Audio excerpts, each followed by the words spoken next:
Selamat malam ya semua, Tante, Om. Hari ini kita pertemuan BKSN untuk minggu kedua dengan tema Yesus sahabat bagi mereka yang kehilangan.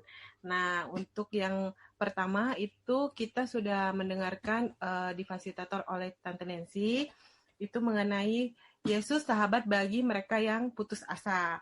Ketika putus asa, kita mau coba review sedikit ya untuk pertemuan minggu pertama. Ketika kita putus asa, yang kita pelajarin adalah kita mau membawa Yesus sebagai sahabat kita sehingga ketika kita putus asa, kita tidak kehilangan arah dan kita tahu Yesus bersabda bahwa ini aku, jangan takut, seperti itu. Jadi ketika kita dalam persoalan kita, dalam pergumulan kita, apalagi di dalam masa pandemi ini ya, mungkin kita banyak mengalami kesusahan, ada yang hilang pekerjaan, mungkin penjualan juga mungkin menurun, atau ada keluarga yang sakit, seperti itu. Jangan sampai kita mengalami kegoyahan iman. Nah, kita maunya kita melibatkan Yesus sebagai sahabat kita yang selalu ada dalam suka maupun duka. Dan kita diharapkan juga menjadi sahabat bagi teman-teman kita yang mungkin mengalami keputusasaan di dalam masa pandemi ini. Jadi kita mau menjadi berkat juga bagi orang-orang, menjadi terang bagi orang-orang di sekitar kita. Nah, kita lihat untuk pertemuan kedua ini sebagai tema Yesus sahabat bagi mereka yang kehilangan dengan ayat emas, lihatlah betapa kasihnya kepadanya. Diambil dari Yohanes 11 ayat 36. Oke. Next, kita masuk ke latar belakang ya. Latar belakang dari pertemuan kedua masih sama ya. Untuk di dalam masa pandemi ini banyak kita mengalami kehilangan atau kematian. Peristiwa ini termasuk peristiwa sangat yang memilukan bagi kita ketika kita kehilangan keluarga ataupun saudara, maupun dalam masa mereka sakit biasa atau sakit COVID. Tapi kehilangan itu merupakan suatu kesedihan yang mendalam banget ya, kayak gitu. Terus dukungan keluarga dan sahabat atau rekan-rekan dan teman menjadi kekuatan bagi kita di saat momen-momen seperti ini. Dan kita juga diharapkan sebagai umat Kristiani bergumul dengan mencontoh dari mencerminkan sikap Yesus di dalam setiap momen-momen pada saat kehilangan, terutama pada malam hari ini kita mau membahas tentang kebangkitan Lazarus. Gitu. Next-nya. Oke, kita mau masuk ke lagu pembukaan ya. Ntar aku share dulu screen-nya.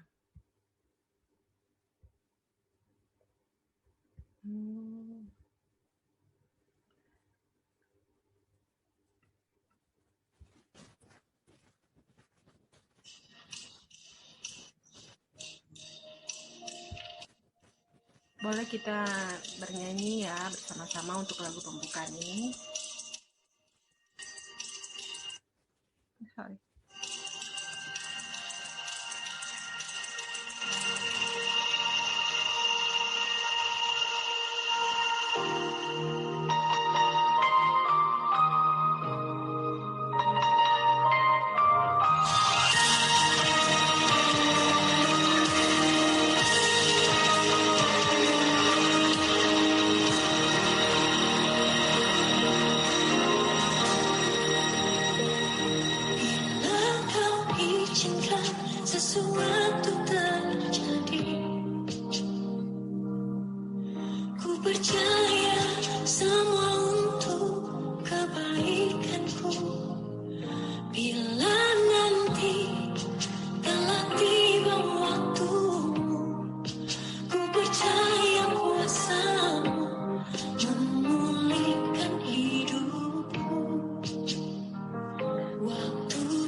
Oke, kita masuk ke dalam, bentar ya, aku coba share screen lagi.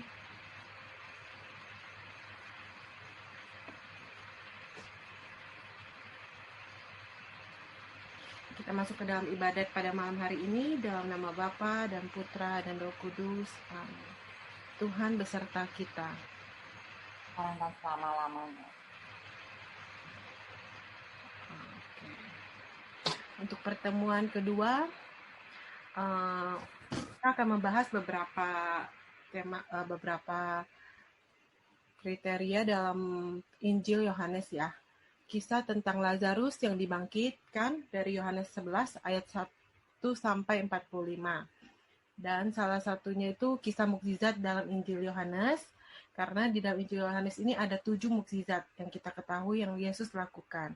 Terus, tetapi juga kita mau membahas kisah tentang sebuah keluarga yang mengalami penderitaan, yang kesedihan karena mengalami kehilangan, yaitu kematian dari anggota keluarganya yang dikasihinya.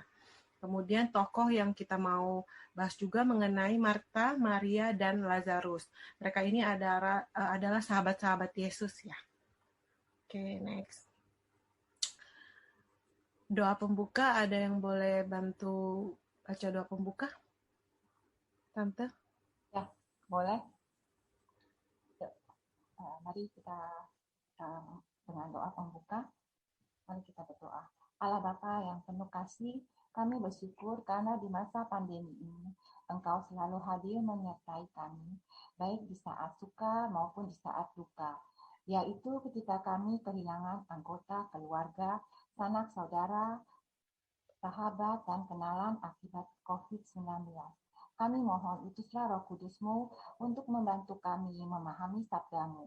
Semoga melalui permenungan sabda, kami semakin yakin bahwa Engkau tidak pernah meninggalkan kami dalam menghadapi kesedihan karena kehilangan orang-orang yang sangat kami cintai, sebagaimana Yesus tidak meninggalkan sahabat-sahabatnya ketika mereka kehilangan saudara mereka yang terkasih.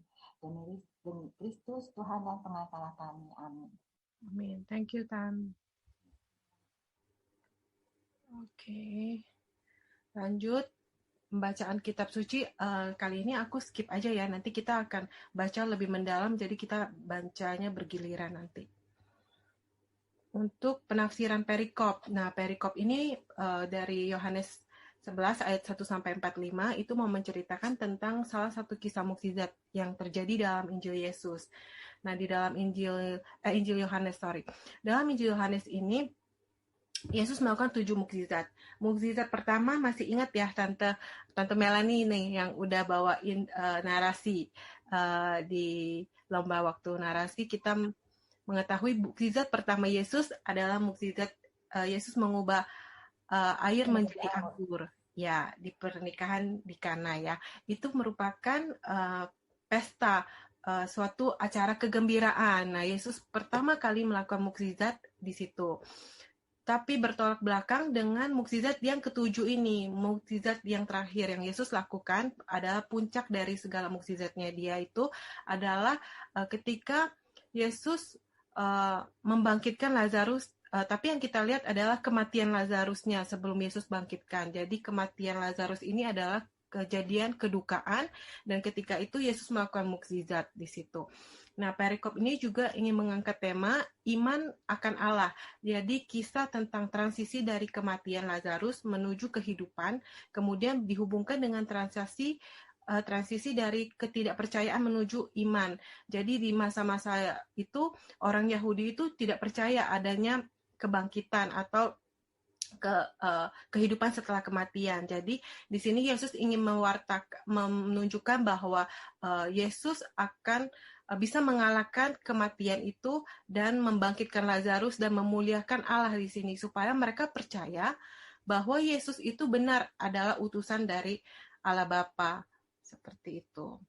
Kemudian lanjut dari penafsiran perikop ini, sejumlah peristiwa seputar pembangkitan Lazarus ini juga mengisyaratkan akan apa yang terjadi dengan Yesus yang pergi ke Yudea untuk mati, dibangkitkan, dan kematian Yesus ini beda ya sama dengan kebangkitan Yesus sama kebangkitan Lazarus. Kebangkitan Lazarus mati, dibangkitkan, kemudian dia akan meninggal lagi. Tapi Yesus mati, bangkit, dan dia tidak akan mati lagi. Dia akan hidup untuk selama-lamanya, naik ke surga. Seperti itu. Jadi Yesus, dan di sini ada menceritakan tentang Maria Magdalena yang meratap di makam dan bertemu dengan Yesus yang bangkit pada waktu itu. Ini adalah Maria yang sama ya, Maria yang Lazarus saudaranya meninggal ini. Kisah tentang pembangkitan Lazarus mencakup ayat 1 sampai 54. Namun mengingat terlalu panjang, yang lebih relevansi itu terhadap tema ini, terhadap BKSN, kita membatasi sampai ayat ke-45. Oke, jadi kita baca ayatnya di sini secara bergantian aja ya. Mulai dari siapa boleh bantu saya untuk baca? Ayat 1, Yohanes 11 ayat 1 sampai 6. Ya, boleh lah.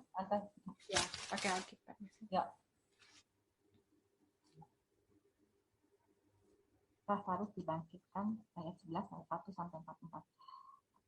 Ada seorang yang sedang sakit, namanya Lazarus. Ia tinggal di Betania, kampung Maria dan adiknya Marta. Maria ialah perempuan yang pernah meminyaki kaki Tuhan dengan minyak mur dan menyekatnya dengan rambutnya. Dan Lazarus yang sakit itu adalah saudaranya. Kedua perempuan itu mengirim kabar kepada Yesus, Tuhan, Dia yang Engkau kasihi sakit.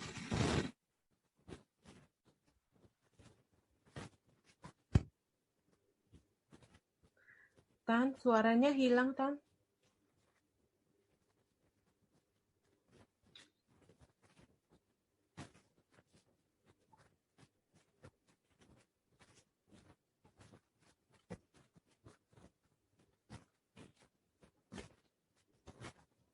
Boleh aku bantu lanjutin dulu ya, Tan? Ketika Yesus mendengar kabar itu, ia berkata, penyakit itu tidak akan membawa kematian, tetapi akan menyatakan kemuliaan Allah, sebab oleh penyakit itu anak Allah akan dimuliakan. Yesus memang mengasihi Marta dan kakaknya dan Lazarus. Namun setelah didengarnya bahwa Lazarus sakit, ia sengaja tinggal 2 hari lagi di tempat di mana ia berada. Untuk yang bagian pertama ini adalah ingin menceritakan siapa keluarga Betania. Keluarga Betania ini adalah Lazarus, Marta, dan Maria.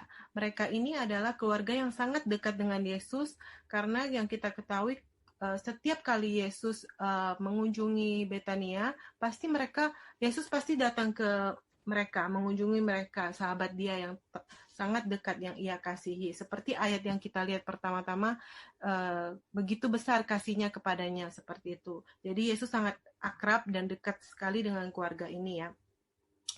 Terus bagaimana sikap dan reaksi Yesus terhadap persoalan yang menimpa keluarga ini?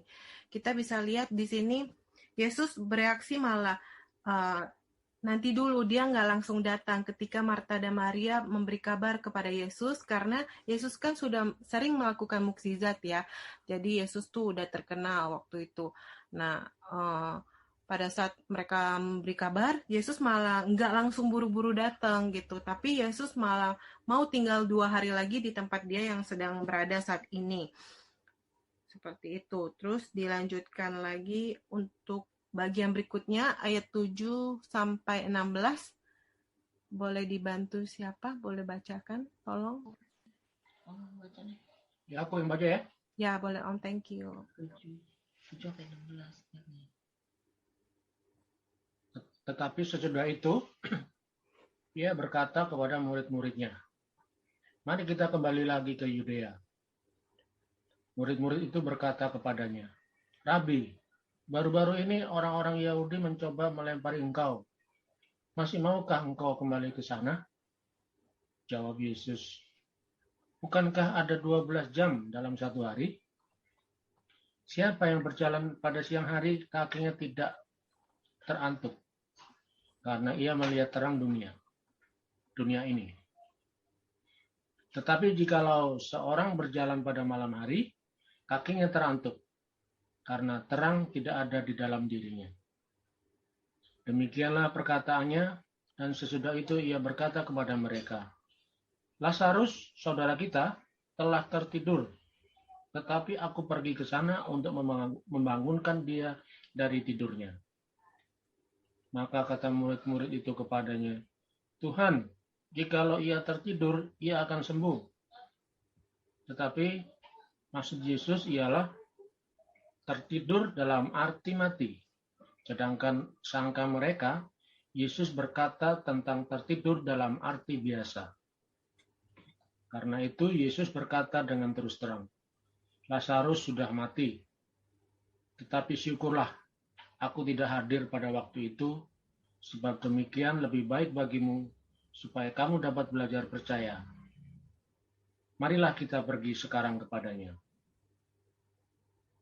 Lalu Thomas yang disebut Didimus berkata kepada teman-temannya, yaitu murid-murid yang lain, marilah kita pergi juga untuk mati bersama-sama dengan dia. Oke, thank you Om Hendro. Dari ayat 7 sampai 16 ini kita mau diajak untuk merefleksikan ya. Pertama-tama itu murid Yesus yang bertentangan dengan Yesus. Waktu itu mereka mengira Yesus mau ke sana untuk mengantarkan nyawanya gitu. Mari kita mati, pergi bersama Yesus.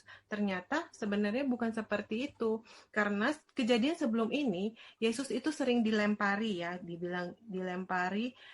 Makanya mereka takut Yesus kalau pergi ke sana itu membahayakan Yesus. Nah, tapi Yesus bilang, jangan takut jika ada terang bersama engkau. Maksudnya itu, jika Yesus bersama dengan mereka, janganlah mereka takut. Seperti itu. Dan mereka lalu pergi ke Betania ya. Mereka pergi kembali ke sana. Dilanjutkan lagi. Perjumpaan Yesus dengan Marta bisa dibantu siapa Tan? Boleh bacain, tolong. Bumul atau siapa yang bersedia? Udah Ya, aku yang baca ya. Aku yang baca ya. Ya. 17 sampai berapa tadi? 7 sampai 27. 17 sampai 27. Oke. Maka ketika Yesus tiba, didapatinya Lazarus setelah 4 hari berbaring di dalam kubur. Betania terletak dekat Yerusalem, kira-kira 2 mil jauhnya. Di situ banyak orang Yahudi telah datang kepada Marta dan Maria untuk menghibur mereka berhubung dengan kematian saudaranya. Ketika Marta mendengar bahwa Yesus datang, ia pergi mendapatkannya. Tetapi Maria tinggal di rumah. Maka kata Maria kepada Yesus, Tuhan, sekiranya engkau ada di sini, saudaraku pasti tidak mati. Tetapi sekarang pun aku tahu bahwa Allah akan memberikan kepadamu segala sesuatu yang engkau minta kepadanya. Kata Yesus kepada Marta, saudaramu akan bangkit. Kata Marta kepadanya, aku tahu bahwa ia akan bangkit pada waktu orang-orang bangkit pada akhir zaman. Jawab Yesus, akulah kebangkitan dan hidup. Barang siapa percaya kepadaku, ia akan hidup walaupun ia sudah mati.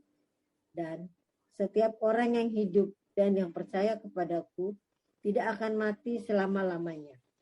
Percayakah engkau akan hal ini? Jawab Marta, ya Tuhan, aku percaya bahwa engkaulah Mesias, anak Allah, dia yang akan datang ke dalam dunia. Thank you, Tante Mul. Nah, untuk bagian ini dari ayat 17 sampai 27 itu cukup menarik ya. Ketika ini Marta mengeluhkan kepada Yesus waktu dia berjumpa dengan Yesus. Seandainya Yesus datang waktu dia sakit, mungkin saudaraku Lazarus tidak mati. Ini seringkali terjadi pada kita ya. Mungkin kita sedang mengalami kesedihan atau kehilangan, kita malah menyesal sekali dan kita bilang sama Tuhan, kenapa Tuhan tidak menolong? Kenapa Tuhan membiarkan kematian ini terjadi dan kematian ini memilukan sekali seperti itu. Tuhan kan yang mengadakan banyak mukjizat, menyembuhkan orang buta, menyembuhkan orang yang tuli. Dan kenapa Tuhan nggak datang buru-buru untuk menyembuhkan Lazarus yang masih sakit seperti itu.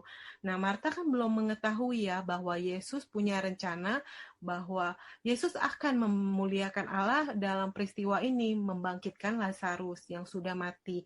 Dan di sini dikatakan Lazarus sudah mati 4 hari. Makanya Yesus tadi menunggu dulu 2 hari supaya pada saat Yesus sampai itu udah hari keempat si Lazarus meninggal.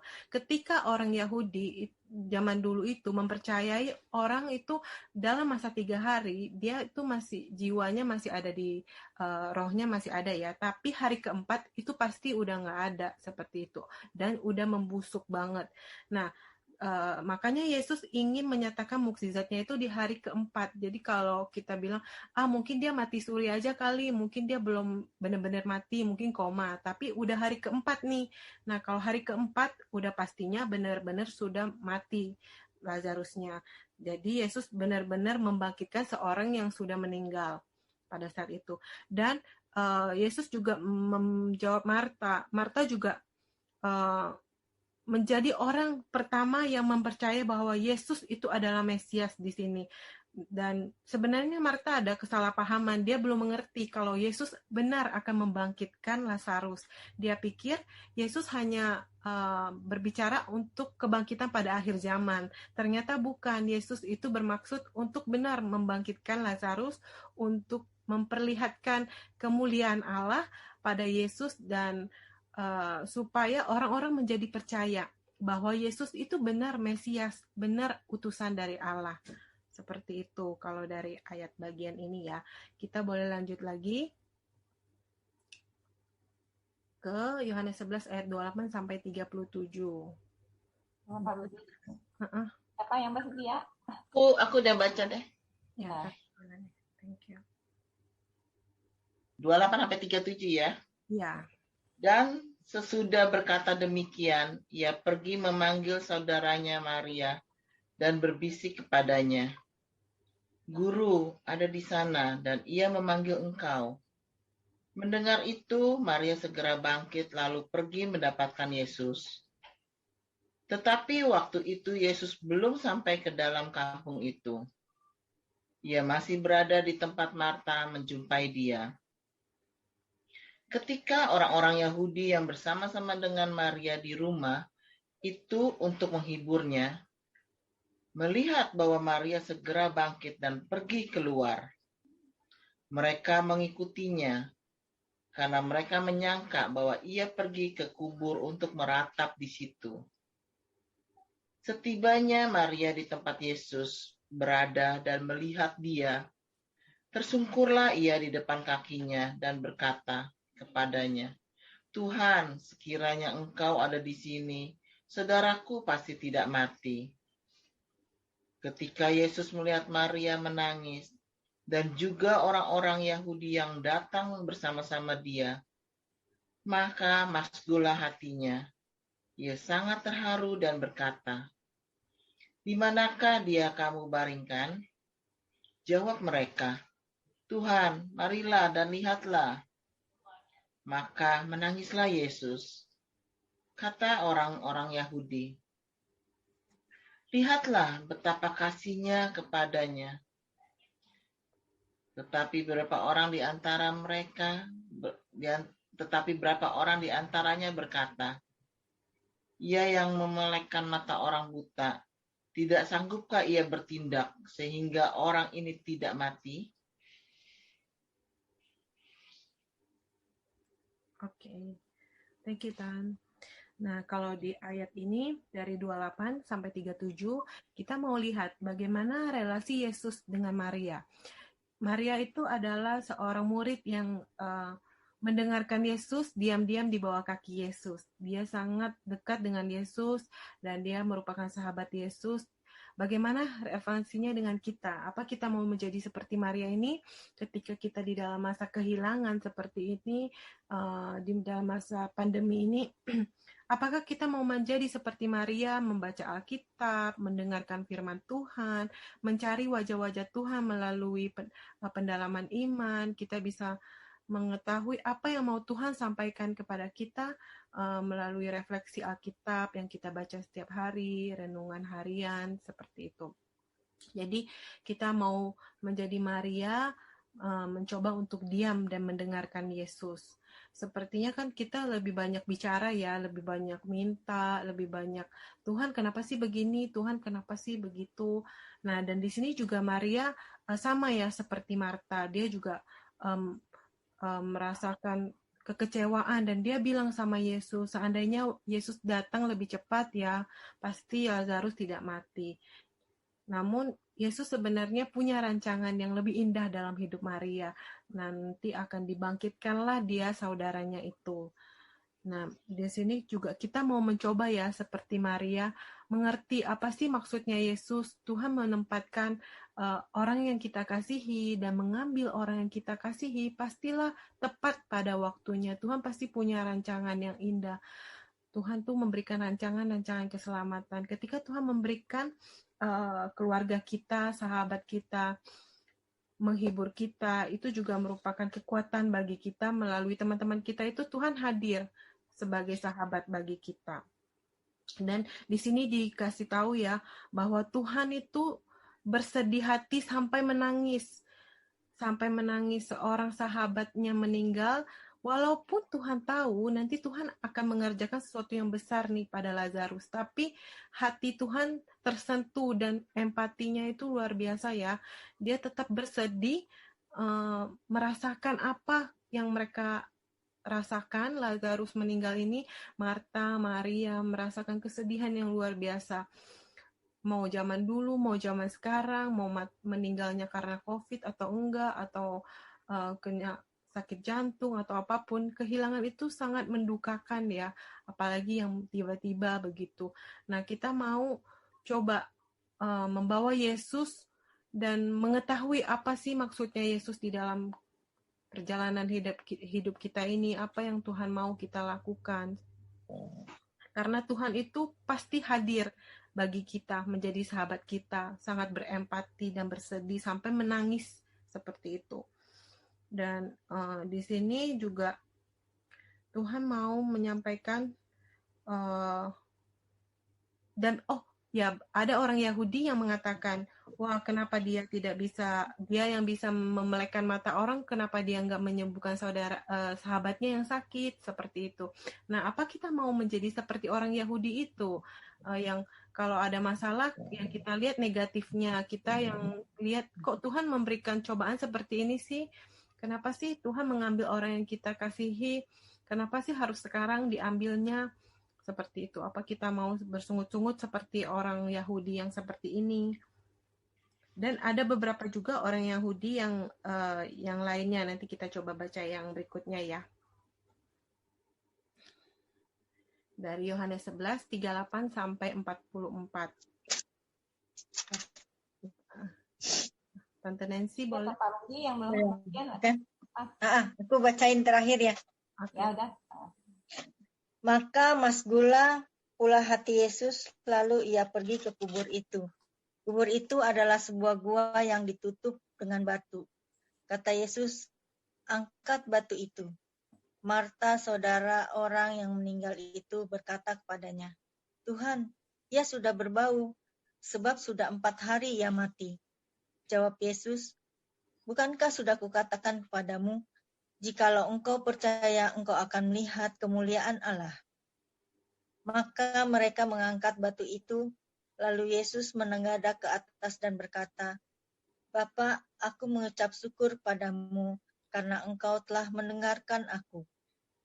Aku tahu bahwa engkau selalu mendengarkan aku, tetapi oleh karena orang banyak yang berdiri di sini mengelilingi aku mengatakannya supaya mereka percaya bahwa engkaulah yang telah mengutus aku. Dan sesudah berkata demikian, berserulah ia dengan suara keras, Lazarus, marilah keluar. Orang yang telah mati itu datang keluar, kaki dan tangannya masih terikat dengan kain kafan, dan mukanya tertutup dengan kain peluh. Kata Yesus pada mereka, bukalah kain-kain itu, dan biarkan ia pergi. Demikianlah Injil Tuhan. Oke, thank you Tante Nancy. Untuk yang Yohanes 11 ayat 38 sampai 44, ini kita diajak untuk merefleksikan tentang mukjizat kebangkitan. Nah, kita bisa lihat ya di sini Tuhan Yesus membangkitkan Lazarus yang sudah mati di hari keempat. Yang seperti aku tadi bilang, hari keempat sudah pastilah orang itu benar-benar sudah mati dan berbau. Dan Marta di sini malah sempat kurang percaya dan bilang, Tuhan menyuruh mereka membuka batunya dan dia bilang, Lazarus sudah berbau, sudah 4 hari Tuhan, mana mungkin seperti itu. Ternyata di saat itu, sebelum itu Tuhan melakukan apa? Dia berdoa kepada Tuhan. Yesus saja berdoa ketika dia ingin melakukan mukjizat, dia melakukan koneksi, berelasi dengan Allah Bapa di surga untuk dia melakukan mukjizat ini supaya Tuhan dimuliakan, supaya mereka percaya Yesus benar adalah utusan dari Allah. Karena kan di orang-orang Yahudi ini belum percaya Yesus sebagai Mesias ya. Jadi Yesus mau memperlihatkan. Di situ banyak orang berkerumun dan orang-orang yang melayat itu melihat kejadian itu, maka mereka menjadi percaya. Itulah transisinya iman dari tidak percaya menjadi percaya. Seorang yang benar-benar keluar dari kubur ketika Yesus panggil, masih berbalur sama kain kafan, dan benar gitu, mereka menyaksikan sendiri sehingga iman mereka bertambah menjadi yakin bahwa Yesus adalah benar Mesias. Seperti itu. Oke. Ya, kira-kira begitu ya, kalau boleh aku rangkum lagi. Yang pertama adalah Yesus itu sahabat dari keluarga Betania ini, Marta, Maria, dan Lazarus. Yesus sangat dekat sama mereka, sampai-sampai setiap kali Yesus berkunjung ke Betania, pasti Yesus datang menghampiri mereka. Dan waktu Tuhan itu paling tepat ketika Tuhan bilang nanti dulu, nggak datang dulu deh, nanti dulu. Jadi pas datang itu benar-benar udah hari keempat. Jadi waktu Tuhan tuh Maria dan Marta nggak menyangka ternyata emang waktu Tuhan itu tidak bisa kita prediksi seperti Maria dan Marta. Mungkin Tuhan menunda apa yang kita minta, apa yang kita mau, dengan Tuhan memberikan ternyata yang lebih baik lagi. Jadi waktu Tuhan itu pasti tidak akan lebih cepat dan tidak akan lebih lambat, pasti tepat waktunya. Dan Yesus itu bersedih ketika dia datang melayat ya. Dia mempunyai rasa empati yang begitu besar. Dia sebagai sahabat kita yang selalu mendampingi kita waktu kita berputus asa, waktu kita bersedih, waktu kita menderita, atau waktu kita bertobat. Yesus selalu menjadi sahabat seperjalanan kita. Dan kita boleh lihat juga Yesus menyatakan kemuliaan Allah melalui peristiwa ini, melalui peristiwa kebangkitan yang boleh meninggikan nama Allah sebagai yang mengutus Yesus datang hadir ke tengah-tengah kita, dan kita menjadi percaya, menjadi orang yang percaya sungguh Yesus adalah Mesias dan jalan hidup dan kebenaran bagi kita semua. Dan kita yang sedang mengalami kehilangan dalam masa pandemi ini, mungkin kita juga baru-baru ini kehilangan sahabat kita ya, Om Suyatna seperti itu.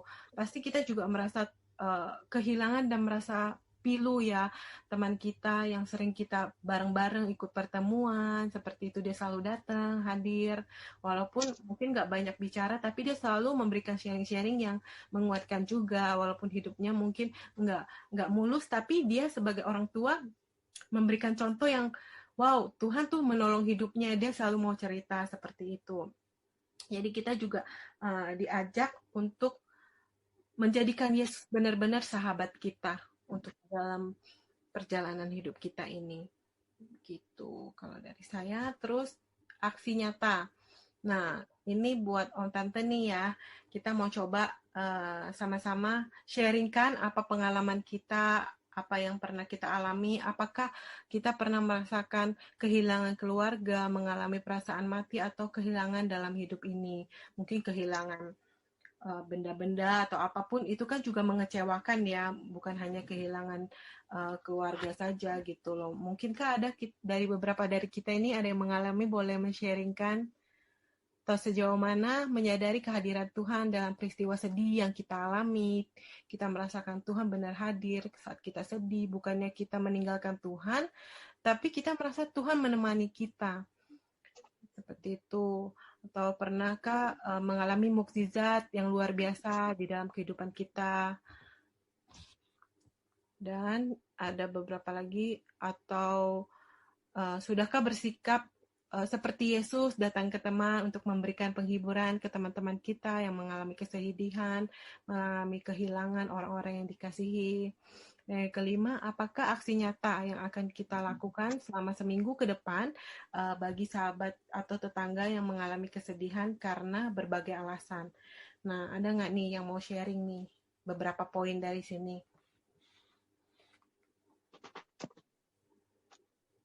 Tadi kita udah sama-sama mempelajari, membaca lebih dalam ya. Jadi kita membaca, terus kita merefleksikan apa sih potongan ini Tuhan mau sampaikan apa. Gitu. Ada nggak ya yang mau sharing?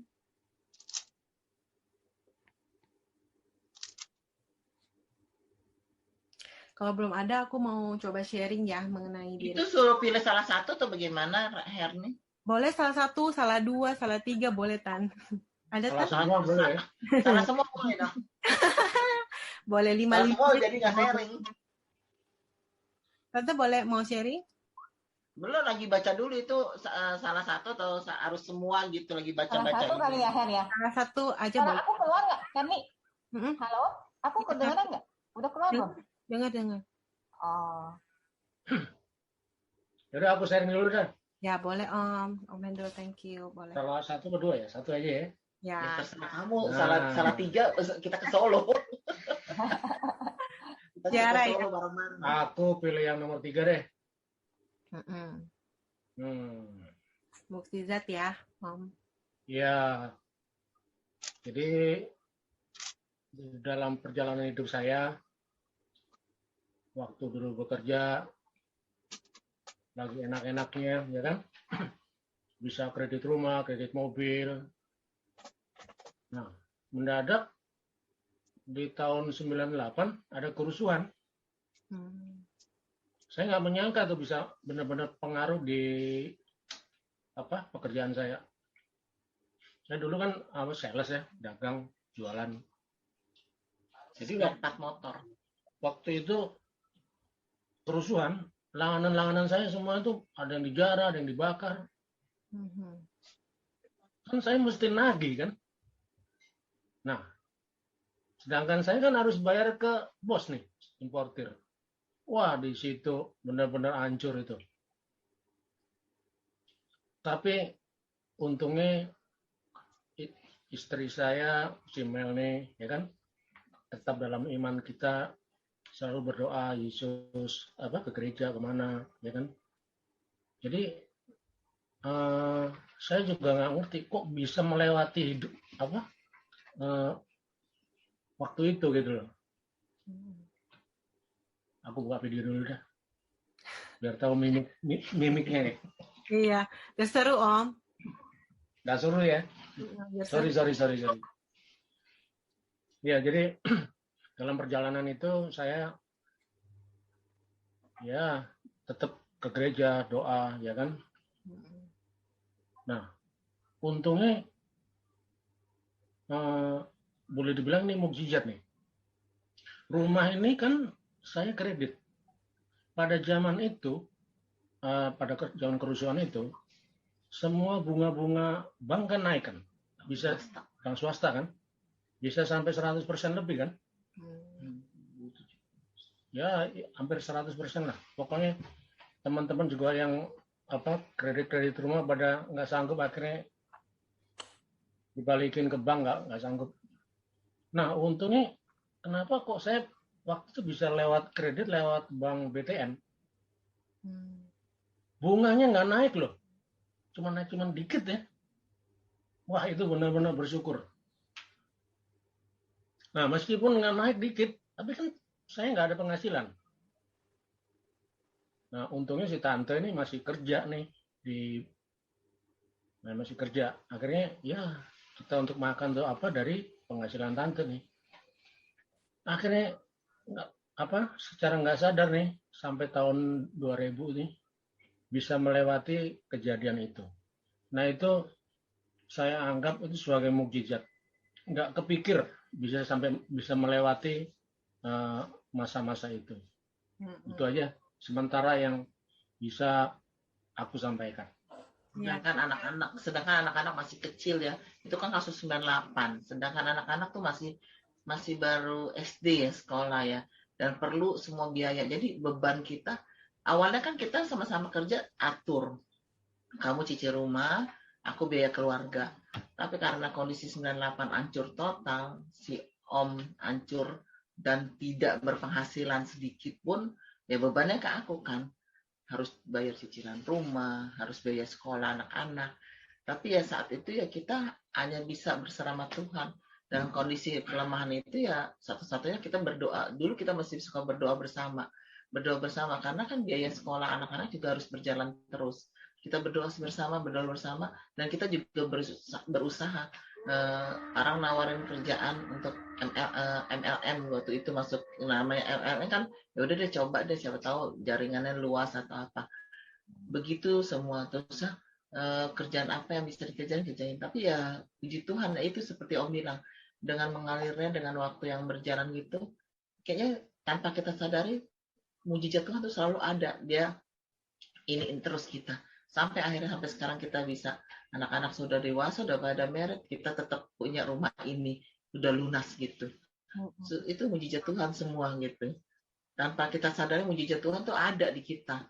Baru kita flashback lagi, benar ya, dalam kehancuran kita gitu, Tuhan tuh benar-benar ada. Dengan mendengar kita berdoa bersama, Tuhan tuh benar ada, hadir di tengah-tengah kita gitu. Ya Tan, thank you ya Tante Om. Doa mengubah segala sesuatu, benar ya Tan? Iya. Amin, benar. Kalau kita nggak doa, nggak minta, Tuhan mungkin tolong, mungkin setengah. Tapi kalau kita merengek-rengek minta terus, Tuhan kasihnya lebih lagi dan lebih lagi. Ya, jadi kayak dalam kepasrahan, Her. Jadi saat itu kita nggak tahu harus bertindak apa, harus berjalan apa, hanya kepasrahan kita sama Tuhan. Terus dengan kepasrahan itu ada aja Tuhan alirkan gitu jalurnya gimana, pokoknya kita ya udah sampai sekarang ada gitu aja. Jadi waktu Tuhan tuh kita nggak tahu, dengan caranya tersendiri. Iya benar. Akhirnya kita menyadari, wah. Setelah kita bisa lewatin, kita baru bisa nyadarin, oh Tuhan benar-benar ya bantu dan menolong kita. Waktu kita bilang minta tolong, kayak minggu lalu kita jangan pernah jemu-jemu bilang minta tolong sama Tuhan, karena Tuhan pasti tolong ya. Benar Om. Mukjizat itu, karena kalau masalah ekonomi orang bisa stres sampai bisa mungkin sakit atau apa ya gitu. Tapi kalau kita jujur aja Om tuh dulu sempat stres ya nih.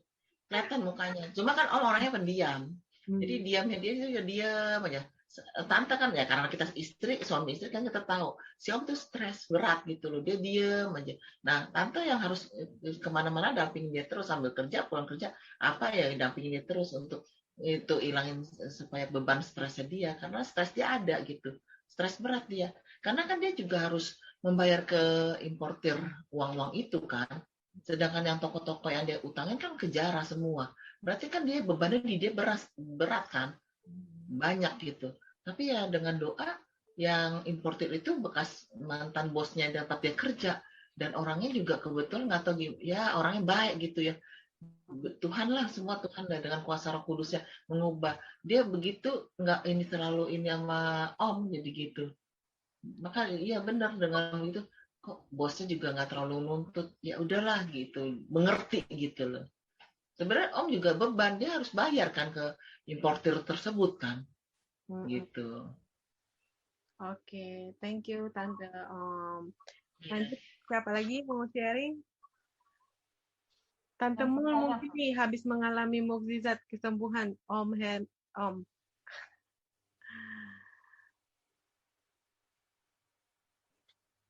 Halo.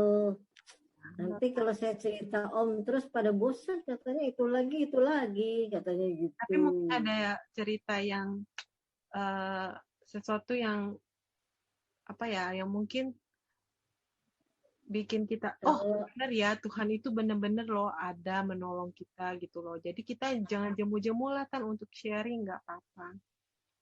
Kalau misalnya saya mau cerita untuk saya aja, Ya, saya itu dibaptis itu nggak dari kecil. Saya tuh dibaptis tahun 89.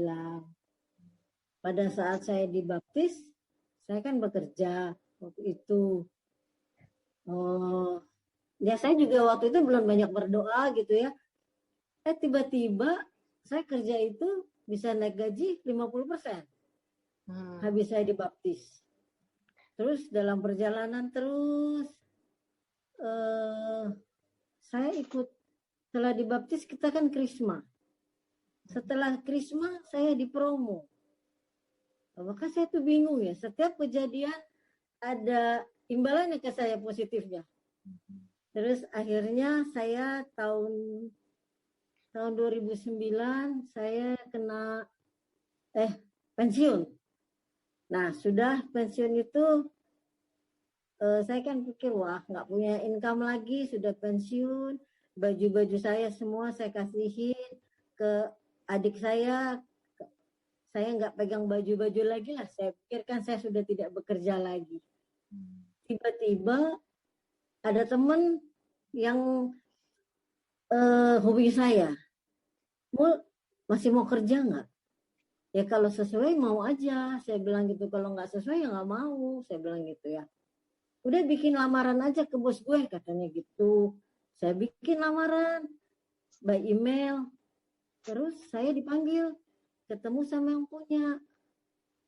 Suruh cerita ya saya ceritain aja pengalaman kerja saya. Terus akhirnya tuh ibu itu tertarik. Langsung saya bisa bekerja lagi kan. Walaupun status kita orang pensiun, itu kan orang kontrak lah, udah nggak karyawan tetap lagi. Nah disitulah saya merasakan bahwa Tuhan itu baik banget. Dimana orang udah pensiun masih mau diterima gitu loh. Kita tuh nggak ada kepandaian yang luar biasa lah. Hanya pernah bekerja, punya pengalaman. Tapi ya akhirnya bisa dikontrak sampai tahun 21.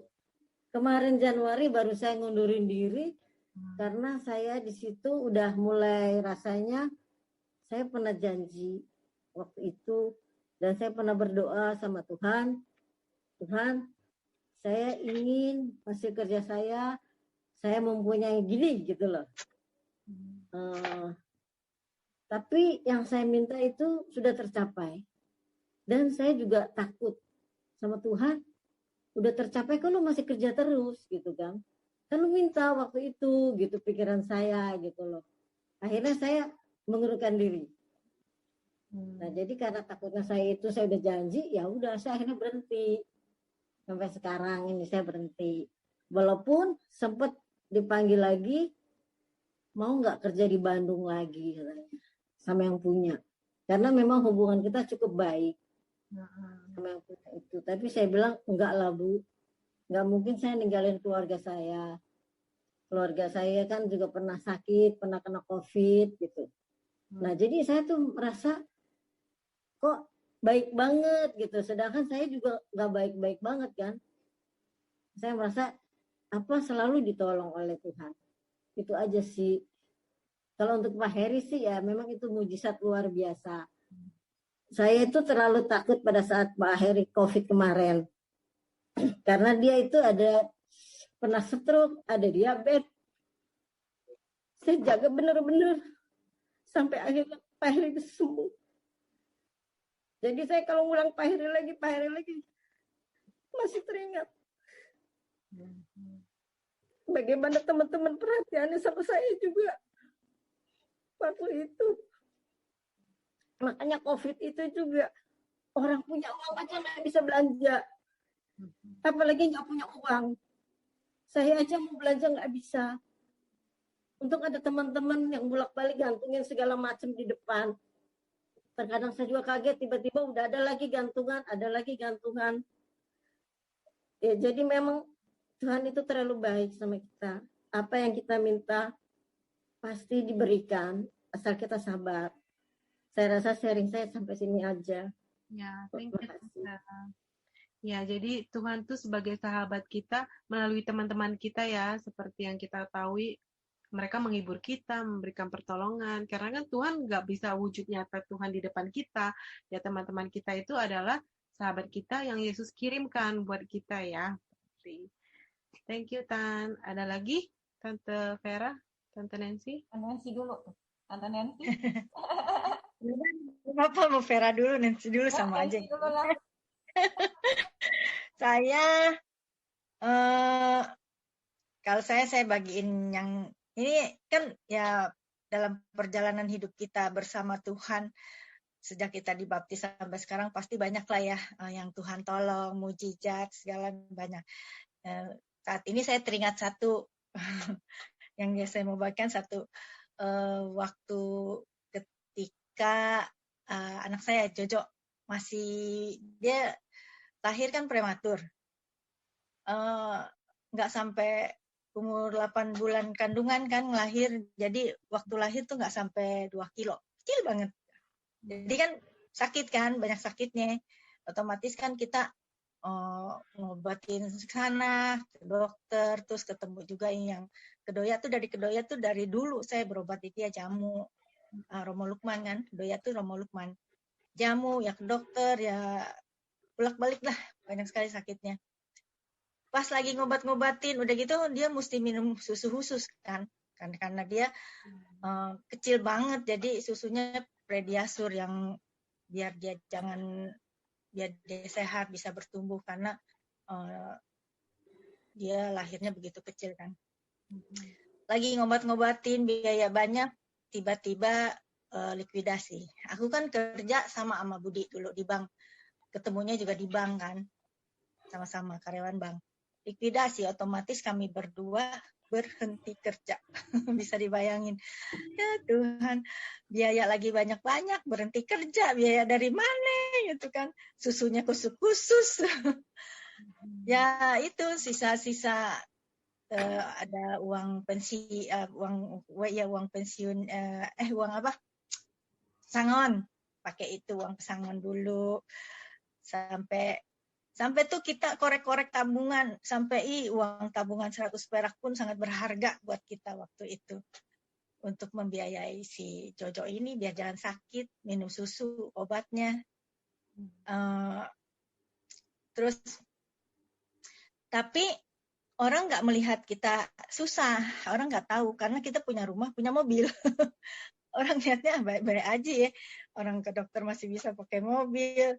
Ya itulah, orang nggak tahu apa yang kita susahin karena waktu itu masih bayi, aktif, nggak terlalu aktif otomatis. Waktu sebelum menikah kan aktif OMK apa. Waktu menikah kan pasti nggak terlalu karena anak masih kecil ya. Lagian pindah ke Citra sono rumah, belum nggak aktif. Tapi ya berdoa tetaplah, terus berdoalah.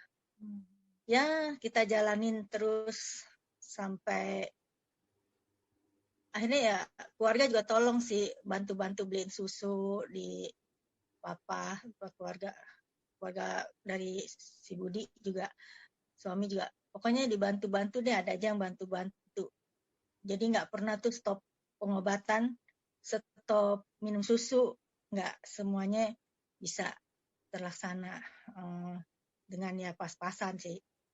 Ya sampai akhirnya Budi dapat kerja lagi, ya baik-baik saja semuanya sampai sekarang.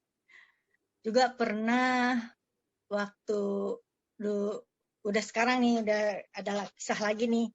Sekarang waktu itu dulu kita disuruh bikin rosario merah putih. Aku seneng banget bisa bikin rosario. Aku gembira bisa bikin, tuh ada rahmat tersendiri ya bikin. Itu tiba-tiba Budi juga berhenti kerja. Berhenti kerja. Tapi emang rahmat Tuhan ya, karena kita rajin bikin rosario, bikin pekerjaan-pekerjaan untuk Tuhan, Tuhan juga pasti memberikan yang terbaik. Nggak berjalan lama, Budi berhenti kerja, langsung dapat lagi yang lebih bagus lagi. Jadi bisa. Ya sampai hari ini, puji Tuhan, baik-baik saja. Itu sharing dari saya. Ya, thank you Tante Nancy.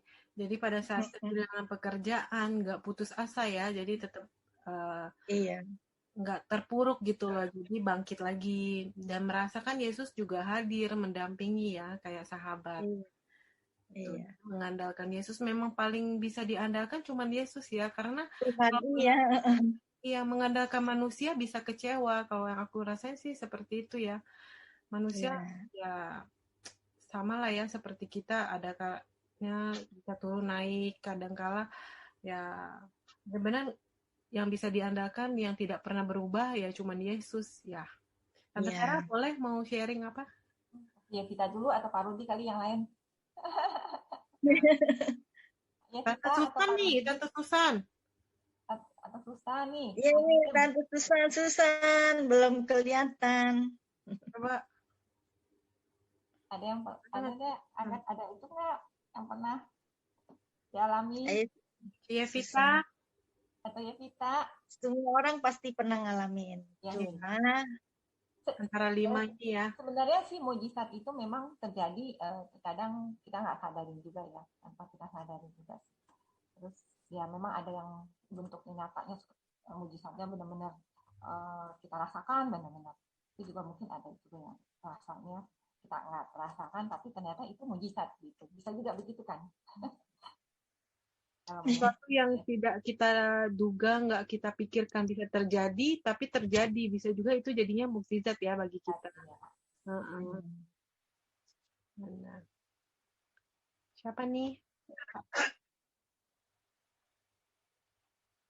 Ya udah saya aja ya, Cik Vera. Iya, ya kita. Sharing apa ya? Kemarin waktu kamu mama waktu lagi dari sakit sampai meninggal itu gimana? Boleh itu prosesnya kamu alamin. Yang lain aja deh, maksudnya peristiwa pada saat saya bercerai dengan papanya anak-anak aja ya. Pada saat itu kan sangat membuat pikiran saya kacau, kalut dan sebagainya ya. Nah pada saat itu baru dimulai kehidupan, dan itu baru mulai berjalan dari situ gitu loh. Pada saat kesusahan, setengah mati dan segala macamnya, baru saya mulai mencari Tuhan gitu loh. Nah pada saat itu saya juga tidak bekerja, sampai sekarang pun saya juga masih tidak bekerja. Tapi saya bersyukur sekali dari sejak kami bercerai sampai hari ini, papanya anak selalu membiayai hidup kami, mencukupi kehidupan anak-anak dan sebagainya. Dan saya percaya itu berkat doa-doa saya selama ini bahwa Tuhan memelihara kami semua dengan mendoakan Dia, mengampuni Dia dan segala macamnya. Tuhan Yesus tetap pelihara kami dan juga papanya anak-anak. Gitu aja sih sharingnya. Bagus. Kami kuatkan ya. Jadi walaupun ada problem yang lumayan besar, berat, kehilangan seseorang ini bisa dibilang kehilangan juga ya. Tapi kita tetap di dalam doa mengharapkan Tuhan aja yang bisa menolong ya. Iya, tetap berdoa setiap hari, mendoakan dia juga, mendoakan usahanya.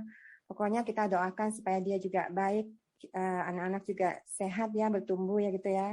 Nah sekarang anak-anak kan sudah mulai besar, tetap setia kita mendoakan supaya semuanya tetap berjalan baik gitu loh. Supaya dia juga baik juga gitu loh, mendoakan yang baik-baik lah.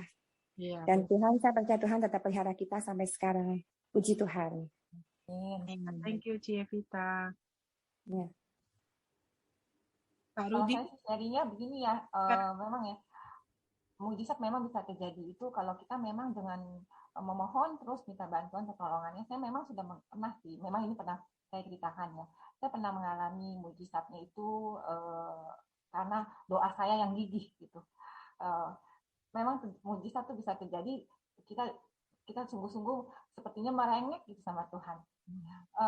Pada saat yang saya alami, memang sih saya udah pernah bercerita ya. Yang cici saya yang tiba-tiba stroke mengalami koma. Dia itu koma sampai 2 minggu nggak sadar sama sekali. Sepertinya ya kayaknya sih udah hampir.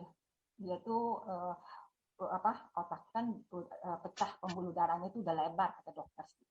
Harus dioperasi. Tapi kalaupun dioperasi belum tentu dia berhasil. Itu udah benar-benar suatu hal yang waduh saya panik dah pokoknya. Kan karena tiba-tiba aja gitu. Saya kan nggak mau sampai kehilangan. Karena kan saya hidup berdua dengan dia ya, satu rumah gitu. saya nggak kebayang kalau sampai dia harus pergi gitu tiba-tiba. Karena ya pada saat rumah yang lama, bukan di sini, rumah saya itu gede. Untuk ukuran saya kalau seorang diri gitu, saya pasti bisa ketakutan, nggak berani untuk tinggal gitu. Terus saya dengan gigih memohon pertolongan Tuhan. Selama 2 minggu itu saya doa terus. Dia belum sadar-sadar juga. Saya mohon dengan amat gitu dengan kepada Tuhan, dengan melalui Bunda Maria ya perantaranya. Terus sampai karena saya kan memang hidup cuma hanya berdua, ngajak cici-cici saban malam doain yuk, saya menggerakkan gitu. Jadi saban jam 9 malam kita berdoa masing-masing di rumah. Saya telepon-teleponin ya, doain ya, yuk bareng ya. Sampai akhirnya setelah 2 minggu dia koma, dokter padahal udah pada saat yang terakhir dia udah hampir lewat ya. Itu saya langsung, saya nangis, terus saya mohon gitu sama Tuhan. Tuhan kasih saya kesempatan untuk merawat dia. Terus ternyata itu doa saya benar-benar dijawab. Cici saya krisisnya lewat, dia terus nggak berapa hari kemudian dia sadar. Nah itu saya merasakan benar-benar Tuhan tuh kasih mujizat pada saya. Memang dengan kegigihan saya berdoa ya, mohon bantuan pertolongannya gitu.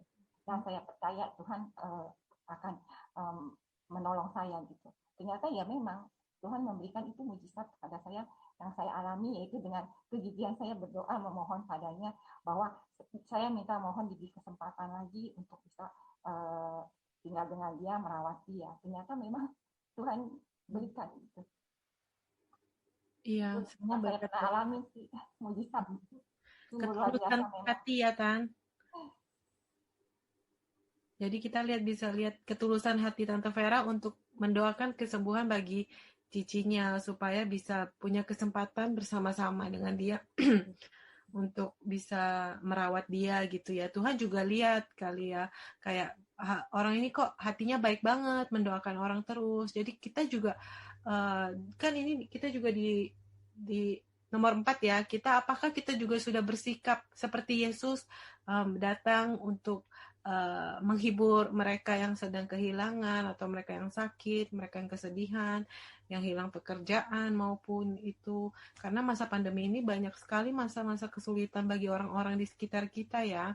Jadi kita diajak untuk aksi nyata. Apakah kita sudah melakukan ini belum? Udah bisa berbagi dengan orang-orang di sekitar kita. Mulai dari lingkungan kita kali ya, lingkungan Sunter Hijau 2 ini gitu loh. Sunter Hijau lingkungan Santo Andreas, kita udah belum nih kita saling bertanya kabar, itu pun juga memberikan semangat ya, menghibur teman-teman kita. Nah, kita diajak seperti itu untuk nomor 4 dan 5 ini. Apakah dalam seminggu ke depan kita punya PR nih, kita harus melakukan sesuatu aksi nyata bagi sahabat kita ataupun tetangga kita yang mengalami kesedihan. Seperti itu ya PR kita nih semuanya. Pak Rudi mau sharing? Sharing. Ya boleh dah. Ya boleh. Nanti saya singkat aja ya, nggak terlalu panjang lebar. Dari mana ininya? Akhirnya saya pindah ke Sunter Hijau sini 2016. Kemudian rumah ini juga udah dibangun ya, udah selesai. Ya udahlah kita tinggalin di sini aja dah. Yang di Mangga Besar kita buat kos-kosan gitu loh. Akhirnya tinggal di sini, kita coba, ya itulah ketemu dengan teman-teman, ya kan bisa ikut CAP melalui Bu Vera Segara. Ya udah ikut pelayanan jadinya. Ya mungkin Tuhan kasih jalan yang seperti ini kali ya. Kalau kita main di proyek mulu, mungkin dianggapnya kita lupa sama Tuhan. Nah seperti itulah secara garis besarnya ya. Jadi nggak usah panjang lebar ya, cukup di sini aja. Iya. Jadi saya mungkin kenal dengan Tuhan itu mungkin melalui jalannya yang seperti ini. Kalau enggak ya mungkin saya keenakan aja kali ya, asik bermain dengan ya kehidupan duniawi bilangnya. Berarti ya ini benar, saya waktu itu sampai ajak orang-orang itu entertain sampai tengah malam ke bar-bar, semua kita yang entertain loh, mereka semua. Kita yang ajak semua. kadang sampai pulang pagi, pulang subuh. Berarti Itulah jadinya. Om cocoknya sama tema keempat ya, Yesus sahabat bagi mereka yang bertobat ya. Karena kita lihat di sini titik baliknya, Yesus pakai cara mungkin jadi kesusahan, tapi membuat Pak Rudi jadi ke jalan yang benar gitu malah ya. Iya, jadi kita ya udah happy, kita jalanin aja lah. Jadinya ya kan. Jadi yang masa lalu ya udahlah kita buang semuanya. Ya mungkin seperti itu. Iya, baik. Gitu. Thank you. Ada lagi mau sharing? Doa umat aja. Udah ya. Kita ke doa umat ya. Dipersilakan untuk teman-teman boleh berdoa syafaat.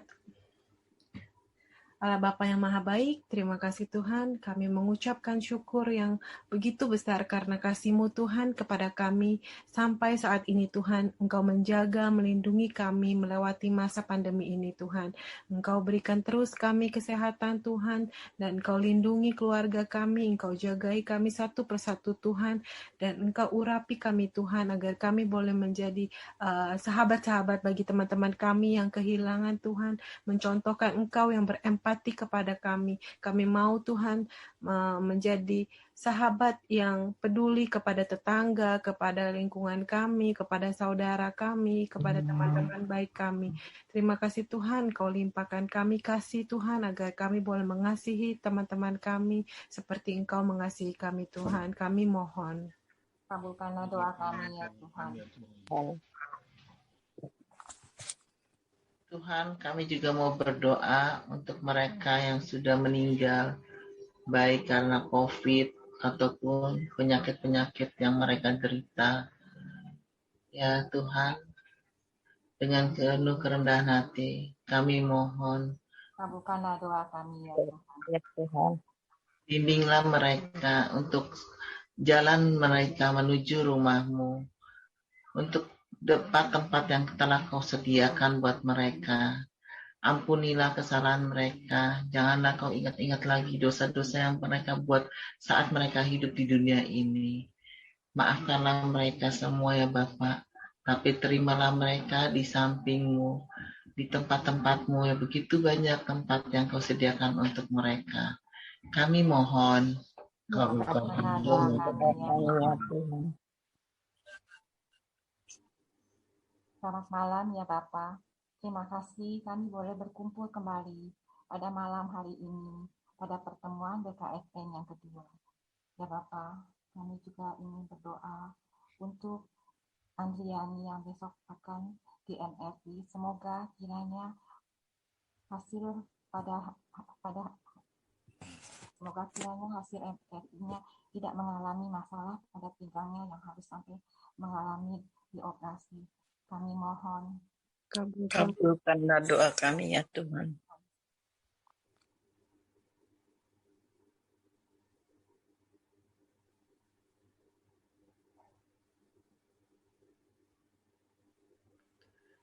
Kami mau juga berdoa untuk kami semua dan keluarga kami, saudara-saudara kami yang saat ini masalah dalam imbas dari COVID-19 ini, yang sampai sekarang belum punya pekerjaan tetap, yang mereka yang masih tergantung dan masih harus berpikir untuk mencari pekerjaan untuk kehidupan mereka. Ya Bapak, tahan titiknya kami mohon padamu Bapak. Engkau yang mempunyai segalanya. Engkau paling tahu apa yang mereka butuhkan. Dan Engkau paling tahu apa yang mereka perlukan untuk kehidupan mereka beserta keluarganya. Berkatilah mereka semua Bapak. Tunjukkanlah jalan keluar bagi mereka dalam setiap permasalahan mereka. Kalau mereka belum punya pekerjaan, tunjukkanlah jalan keluar supaya mereka ada pekerjaan. Kau lancarkanlah rezeki-rezeki untuk mereka semua yang membutuhkannya. Kami mohon. Kabulkanlah doa kami ya Tuhan.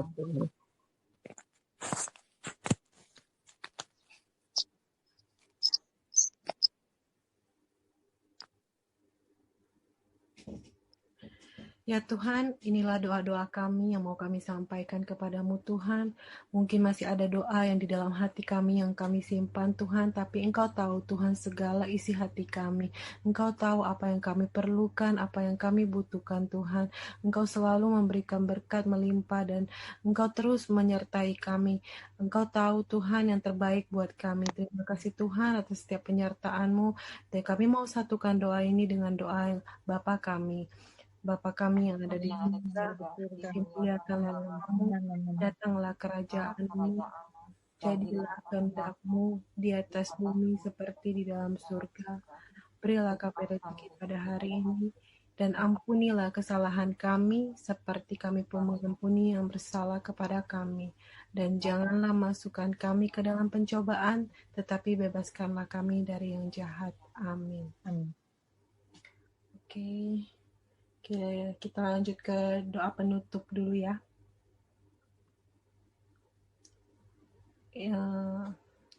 Doa penutup, marilah kita berdoa. Allah Bapa yang Maha Pengasih, kami bersyukur atas sabda-Mu yang telah kami dengarkan dalam pertemuan ini.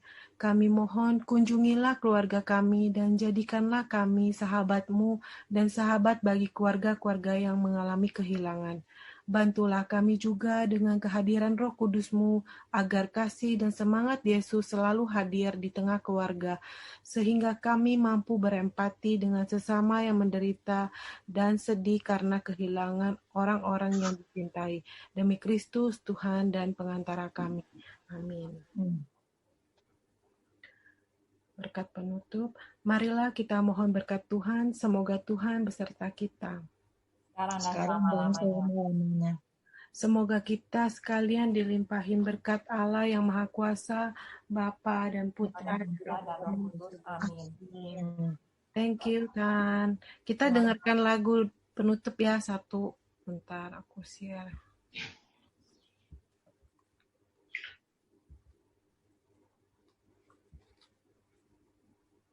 Mana ya, bentar ya.